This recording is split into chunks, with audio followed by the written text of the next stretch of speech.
Hey friend, we got to talk. We got to talk about being intentional about the way that you are designing your life. It's something that we both want to do. And with that said, that means we have to have a consistent practice of doing this thing that I'm about to share with you. This thing that many of us actually have a lot of resistance around doing. And we'll get into why in a little bit. But what this thing is a practice of reflection and a practice of celebration that goes in hand with reflection.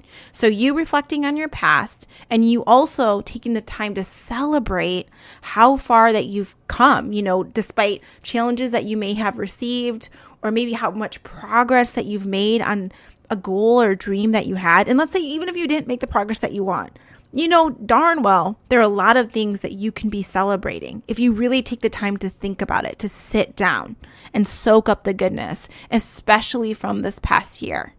Even if it was a difficult year, there are so many things to be grateful for. Now, I got to ask you this. Do you have a practice like that? Do you regularly reflect on your past and learn from it and think about what you want to do differently as you move forward? Do you regularly celebrate how far that you've came? I know for me, I don't, because I feel like there's some resistance there. I think it has to do with this fact that one, I struggle just sitting still, like being still in general. That is often difficult for me, and taking the time to really reflect on the past.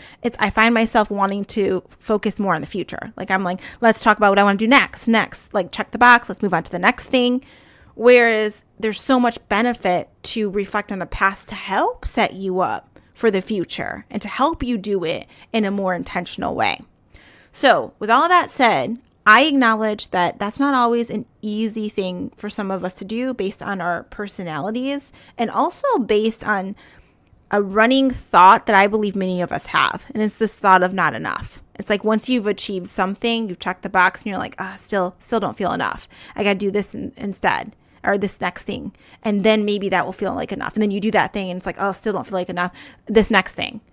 And then you feel like you're not worthy of celebrating because maybe you're not at X level. I find that happening a lot for me, and I've seen it a lot with my clients. This is why I want to talk about this. I've seen it where I've had a client that, let's say, was never a runner before. And then they wanted to work on this identity-based goal. You hear me using my language from Clarify Your Vision. I'm going to tell you how to participate in Clarify Your Vision this year in just a bit. But what I'm saying is they had this identity-based goal to be a runner. They were never a runner before.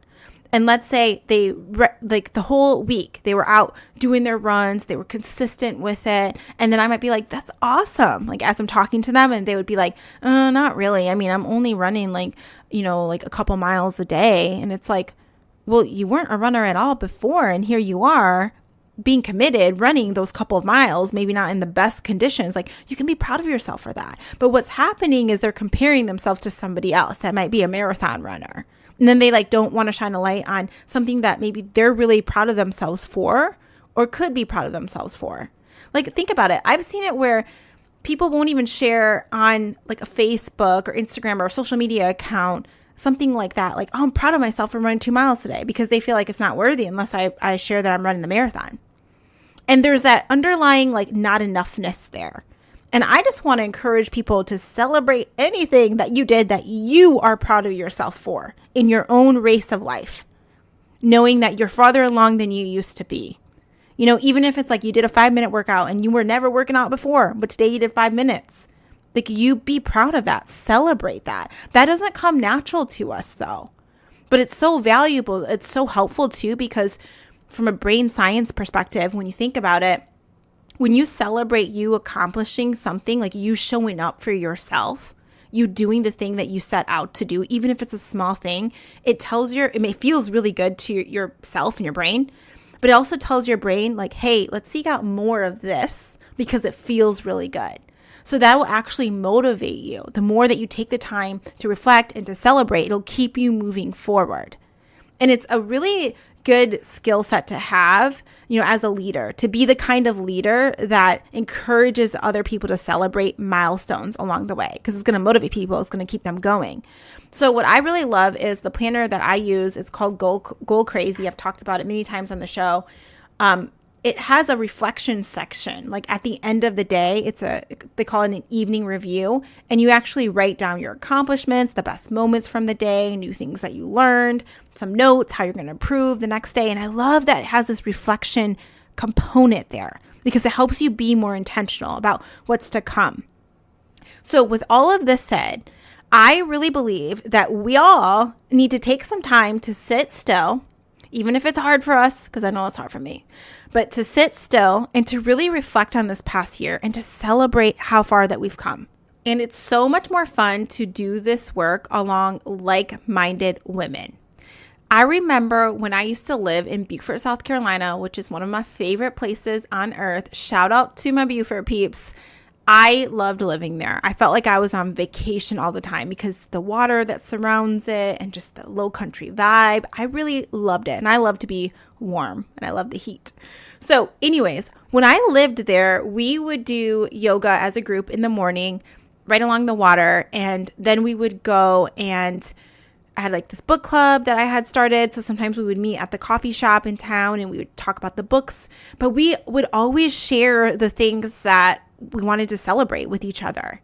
And even we would talk about, challenges that we had. We just had this community and it felt so loving and supportive. And I really miss that nowadays in my life, where I wish I had someone or a group that I could talk to regularly about some of the challenges or also about some of the things that I'm proud of and excited about. And I want to be able to cheer them on too when I hear their things that they're excited about and they're proud of, because we want to generate that kind of energy of celebration, of joy. And when you start doing that, your brain's like, oh, it feels really good to talk about the things that I'm proud of myself for.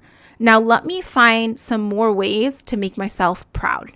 And that is going to help you with clarifying your vision for the next year. It's going to lay that foundation, starting to plant the seeds where like, ooh, what else do I want to do to make myself proud this next coming year? Because that feeling, that felt good. So we want to help create that feeling of celebration for you. So my friends, Kate and Natalie and I have joined together to create this 1 hour event. That's all it is. 1 hour that you could totally get yourself to do from home in wearing whatever comfies you want to wear. You're going to log on Zoom. It's happening on Sunday, December 15th at 7 p.m. Eastern Standard Time, 6 p.m. Central Time, and 4 p.m. Pacific Time. There will be like-minded women from all around the globe gathering together to do this very intentional reflection work and to celebrate together this past year, because we want to leave 2024 on that high energy note, because we're going to bring that energy with us into 2025. And again, it's going to set the foundation for you to create an intentional vision for the following year. And if you join this event, you not only is it super cheap, it's like $14. Come on now. That's like lower than the cost of a yoga class nowadays.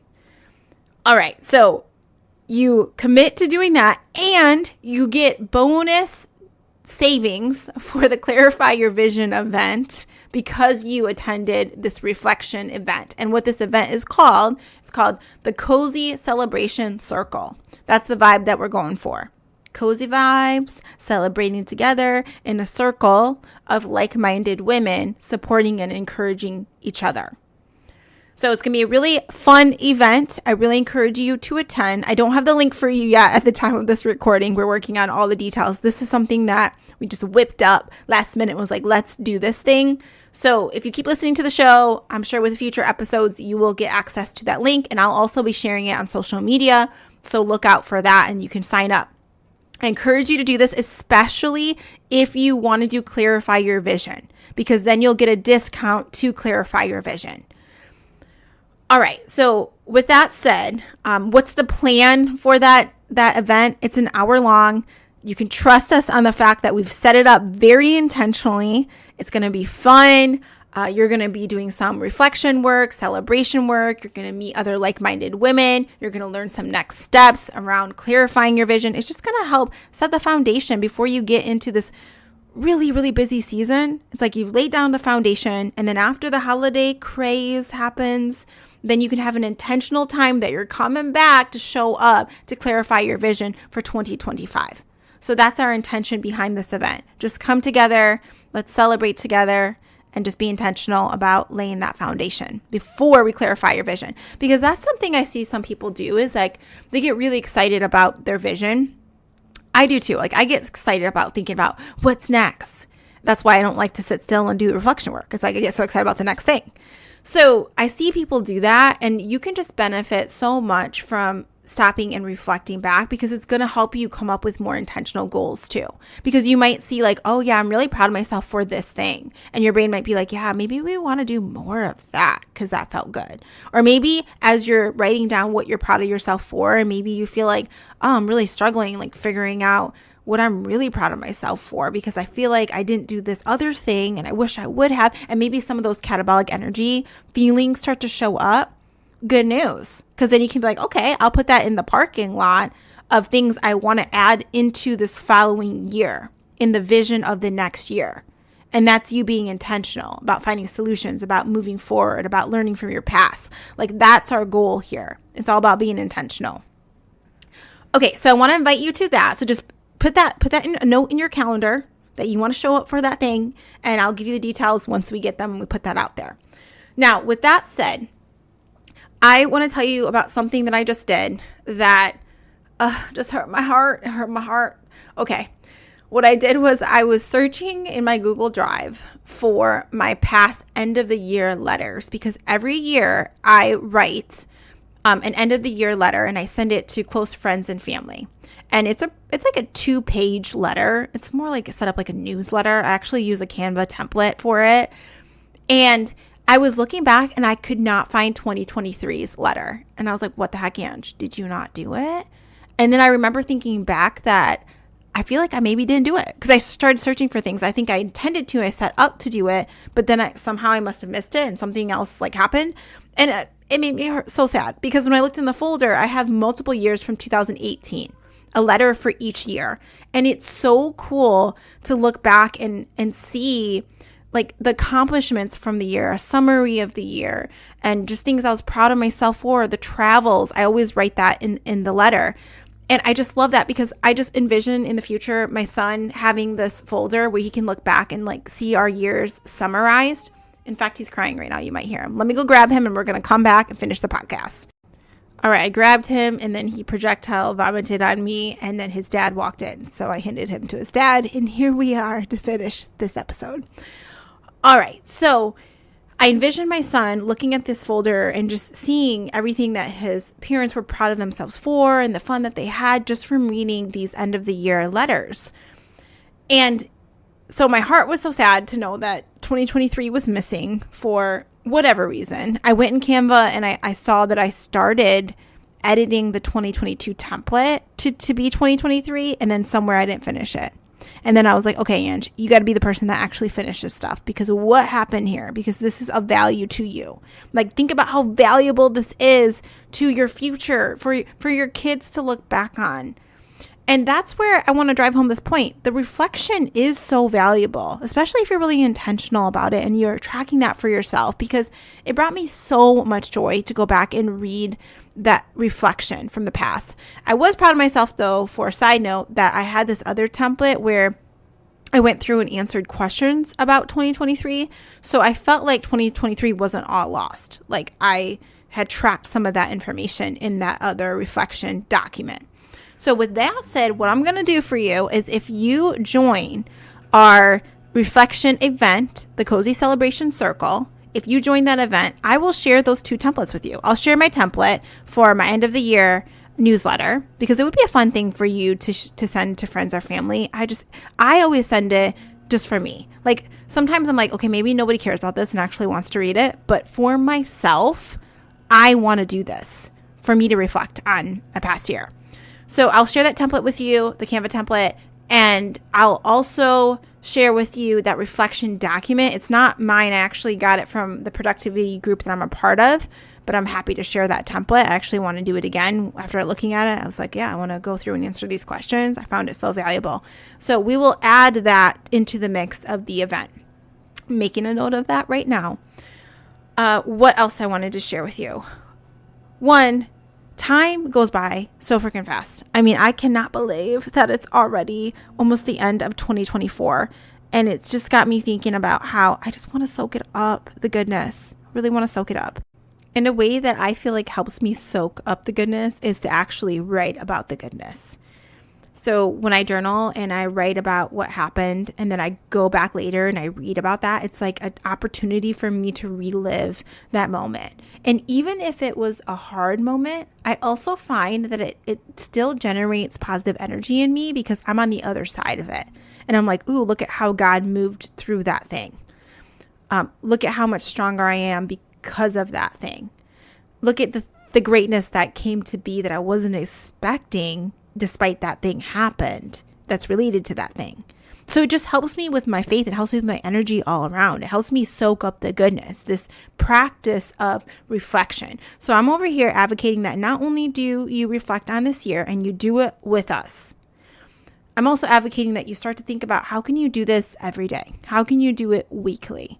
Every day it might look like something like I explained with my journal page that just simply asks some questions around what was your accomplishments for the day, your best moments, some things that you learned, some things that you might want to do differently as you move forward, ways you're going to improve for tomorrow. That's super helpful because I feel like, let's talk about this real quick. That's a big energy shifter too for me. That's why I love this journal or this planner, the Goal Crazy Planner. Because not only am I being intentional about setting my plan on the left side of the 2 pages, on the left page, not only am I being intentional about that, I'm also spending time reflecting on what came to be of that day. So even if things didn't work out the way I wanted, I can reflect on that and be like, okay, I didn't get this thing done, but I can do it at this time. Or I didn't like the fact that I was so tired today, or I didn't like, and then it's like progress focus. It's like, okay, now what are you going to do about it? Yeah, it didn't happen, but now what do you want to do about it as you move forward? That's an energy shifter there. Many of us don't go there. We don't do that reflection work. So we just leave things at the low energy where we're like, oh, it didn't work out. I didn't like how this year went. I didn't like how this week went. But we don't take the time to sit and be like, well, what did I accomplish? Okay, and then what do I want to do differently as I move forward? That second piece of this work is missing. And I think that's going to help you be more intentional. So we're going to do that second piece of this work together. So again, I invite you to that. Mark your calendars and stay tuned for the details around that. I'm looking at, so we got Sunday, December 15th is when the event is happening for us to celebrate together and reflect. And then that's the Cozy Celebration Circle is what we're calling it. And then in mid-January, that's the time frame I'm looking at to do the Clarify Your Vision event live. And when I say live, what I actually mean by that is you can attend on Zoom from anywhere in the world. And there will be a replay. There will be an option to purchase the recorded version of the course. So there's going to be plenty of opportunities for you to clarify your vision for this following year and to do it very intentionally. Now, for you to do it intentionally, like we've already talked about, you got to do that reflection work. So we will do some of that in the Clarify Your Vision course itself, but it's going to serve you if you do some deeper dive into the reflection work. And we got that all set up for you. So come join us again on December 15th on Sunday. All right, stay tuned for all of those details. And one last action step I want you to take since you listened to this entire episode is today. Ask yourself at the end of today, what are you proud of yourself for in that day? What are the accomplishments that you were proud of yourself for? And remember, this isn't just always like, oh, you did X thing on your checklist. This could be like, I'm proud that I didn't react to that person's negative energy in a negative way. Like that's something to be really proud of. So think beyond, think bigger, think about your energy too. And then the other question that can be really helpful to answer is now that you know everything that happened in the day, what do you want to do differently as you move forward? All right. I hope you have an awesome day and that I see you soon. Talk to you soon. Bye.